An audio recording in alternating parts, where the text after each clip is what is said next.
இன்றைக்கி நம்ம கத்திரிக்காய் வச்சு டொமேட்டோ சில்லி பவுடர் யூஸ் பண்ணாமல் அருமையான ஒரு தொக்கு எப்படி செய்கிறதுன்னு பார்க்கலாம். அதுக்கு 1/2 kg கத்திரிக்காய் எடுத்து வாஷ் பண்ணி சின்ன சின்ன பீஸாக கட் பண்ணி சால்ட் வாட்டரில் போட்டிருக்கேன். முதல்ல மசாலா பேஸ்ட் ரெடி பண்ணிக்கலாம்.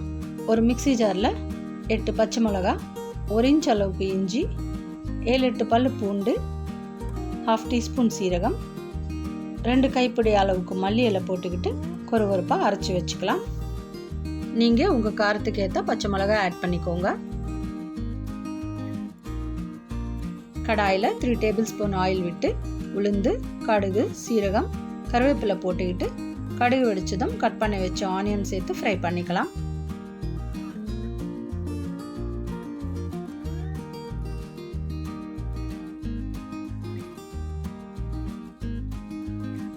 லைட்டாக வதங்கினதும் கத்திரிக்காய் ஆட் பண்ணிக்கலாம்.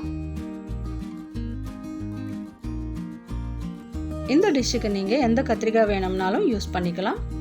அப்படியே ஆயில் கூட இருந்தால் தான் இன்னும் டேஸ்ட் நல்லாயிருக்கும்.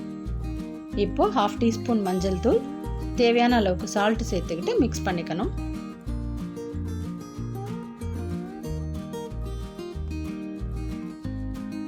பத்தே நிமிஷத்தில் செய்யக்கூடிய ரெசிபி இது. நீங்களும் கண்டிப்பாக செஞ்சு பாருங்கள்.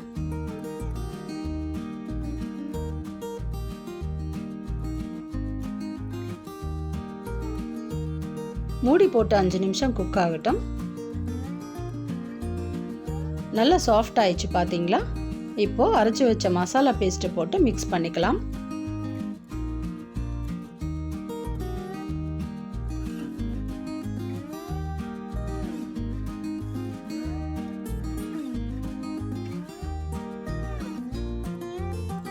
பச்சை வாசனை போனதும் ஸ்டவ் ஆஃப் பண்ணிக்கலாம். அவ்வளோதான், ரொம்ப சிம்பிளாக கத்திரிக்காய் தொக்கு ரெடி ஆயிடுச்சு.